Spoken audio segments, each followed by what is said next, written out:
welcome to the Itinerary. As we start thinking about opening up the world again, many young Kiwis will be eagerly planning their big OE and working and living in some fabulous destination. Additionally, we hope to attract back some working holiday visitors to our shores as they are a vital market for our tourism industry. And while the big OE may sound like one big holiday, there are actually several benefits to living and working in overseas destination. So to help me explore this further, I would like to introduce Hannah of Unique, Al from Kia, Hi. and Vicky Hi. from the International Working Holidays. All right, team, let's get straight into it. Have you all been on a big OE before? Tell us about it. Al, let's go to you first. Have you been on a big OE? Yes, I have. And interestingly, I went slightly later. So rather than like leaving straight after varsity, I was around about 25, 26 and felt it was really important to get a little bit of experience under my arm before I kind of flew offshore to London. It was one of those ones where you're kind of never quite sure what your plan is. You think you're going to be away for 2 years and bang, it was suddenly 6.5 years before I was flying away home. And, you know, the amazing thing about these big OEs is kind of, you know, you end up working in these amazing places and your life changes and your perspective changes. But yeah, it was one of the most amazing opportunities I've had in my life, to be honest. I'd agree, definitely. Vicky, what about you? Have you done a big OE before? Absolutely have. I started this company because of my big OE. I left when I was about 21, went to London, like Elle said, for 2 years, ended up being 3.5. I actually ended up living in South Africa for a while as well. I started being a nanny and then started finding nannies for all my other families and friends, finding them jobs. And then when I came back to New Zealand, I decided all the families were saying to me, you've got to find us nannies from New Zealand for London. And that's how I started Nannies Abroad.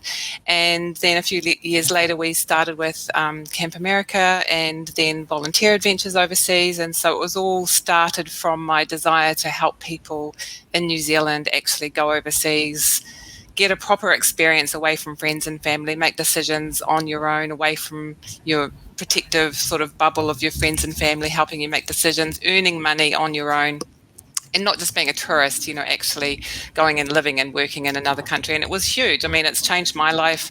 I saw how it changed my life. It made me assess what I wanted in life and what I wanted to do. And it was something that I wanted to then give to other Kiwis as well, because I think it's that important. Yeah, I agree with you. I think for someone who's traveled around the world, I didn't do an OE. I was a little bit different. I decided to work on a private jet and get my experience through working through the private jet and getting someone else to pay for it. But there is something about getting to learn a different culture, different ways of living, and bringing that back to your own country and then starting to live that. Hannah, what about you? Did you do your big OE? And, you know, give us a little bit of an insight to what that was.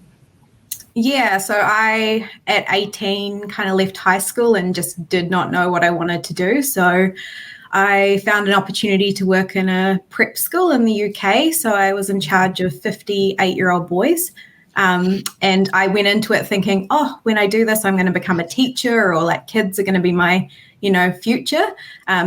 Did not want to do that. So it allowed me to kind of discover who I was as a person, as well as maybe look at different career paths. And it gave me a passion for traveling and tourism. So when I got back to New Zealand, I was able to start university and chose to study tourism. And that's kind of how my travel career started from there.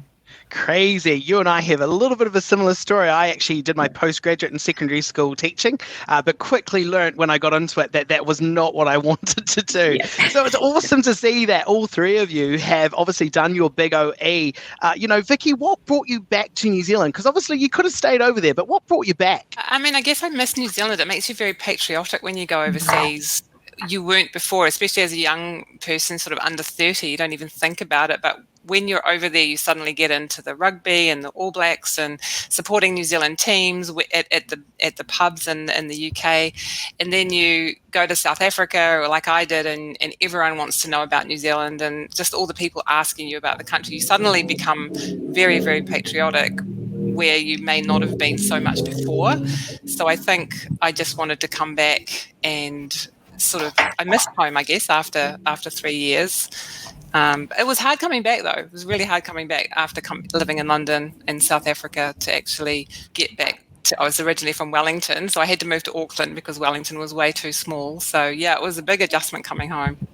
Yeah, there's something interesting about that. I used to find every time I came home from being overseas, New Zealand was so slow, so casual, so relaxed. And sometimes you get frustrated with it because you're like, come on, let's just get going. Do you know what it's like over there? And I also got what you were saying about being in a pub when there was a sport event, especially the All Blacks going on. Somehow you did become patriotic, and someone who's not into sports, I definitely found myself, cheering on everyone that I possibly could when I was over there.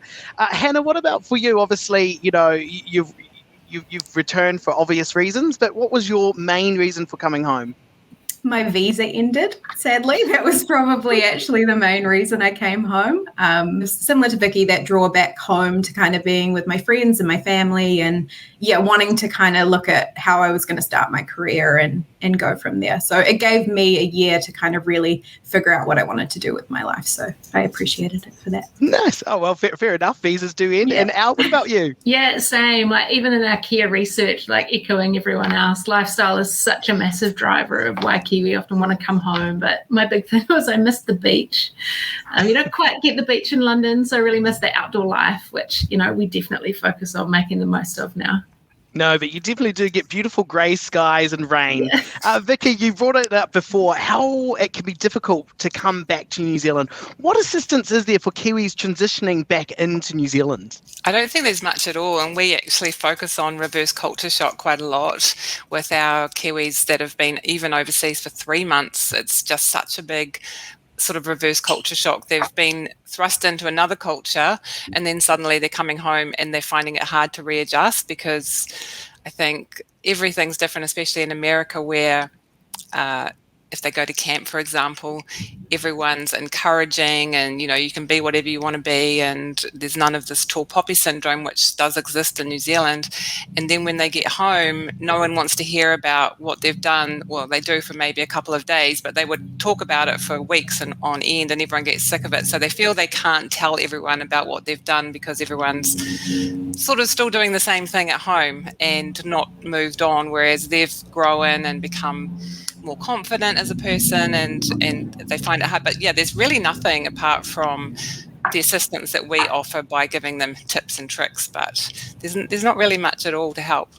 Yeah, I do think young individuals, when they come back, sometimes do struggle. Al, I know that Kia does this really well for professionals and expats as such. What assistance is there for Kiwis that are transitioning back, that are young professionals or professionals coming back in? Because that's really what your community does. Yeah, absolutely. I think, Kia New Zealand, we do a lot of sort of different things, such as we've got resources, we host webinars to help people with kind of sort of the tips and tricks they need to know about coming home. We've got a great jobs board that talks about some amazing, roles back here in New Zealand.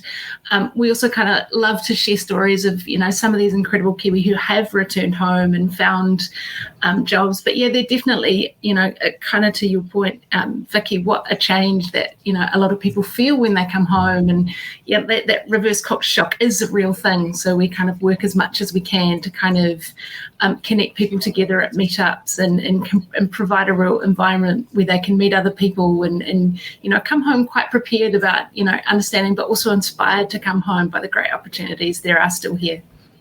Fantastic. Hannah, let's talk about the benefits of young Kiwis going on the OE. The benefits is just really immersing yourself into a new culture and learning new things about yourself that you might not have known before. I definitely learned how to network and meet new people and get myself started. And it really allowed me to kind of grow as a human. And with that, it kind of gives you that professional development as well. So you might be starting a new career or working out what you want to do with your future. And I think those are really, really important.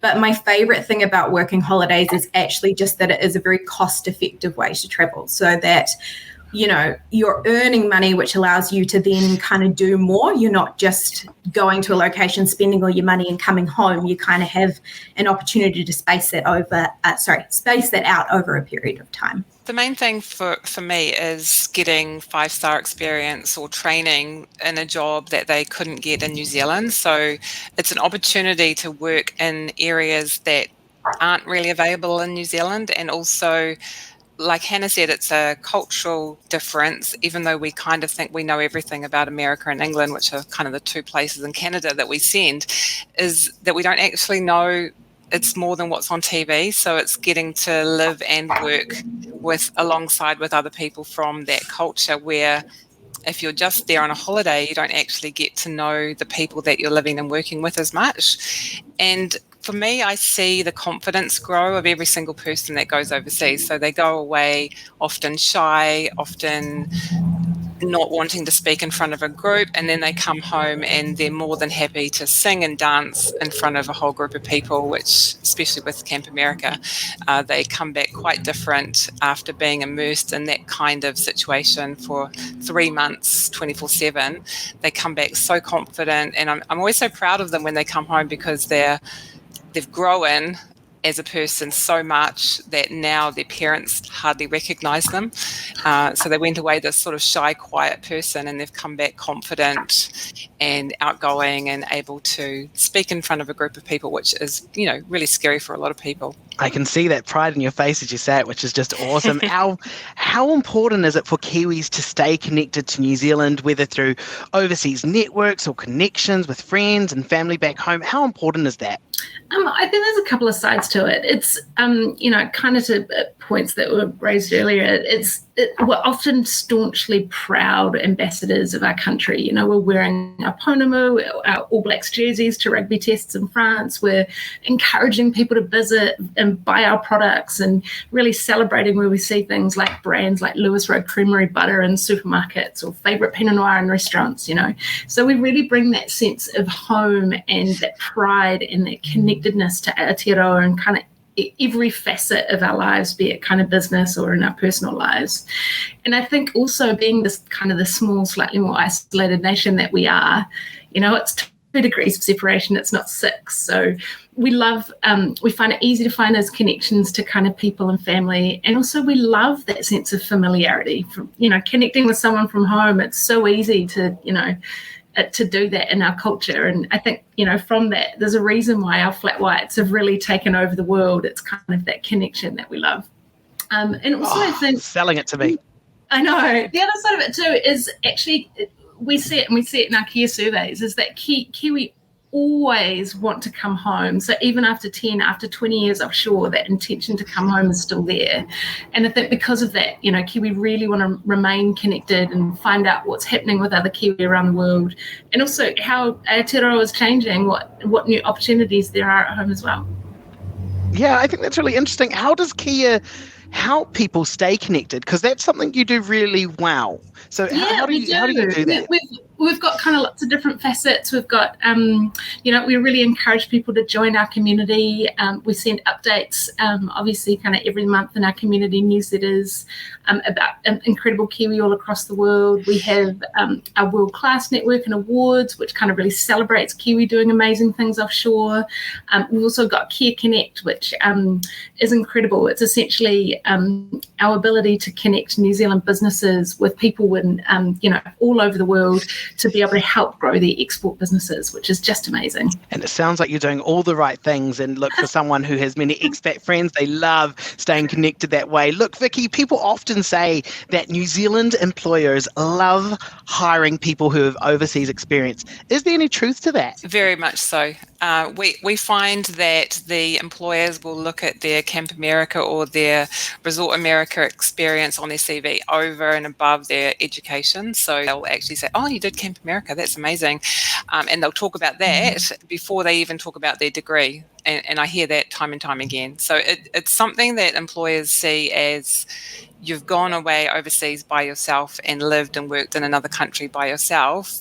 You've got all the traits that it takes to be a good employee after that. Worldwide, Kiwis have this name. Like I know when I've done stints over for Qatar Airways or Virgin Atlantic and stuff, people go, you're a Kiwi? Oh, you guys are hardworking. They love all of that kind.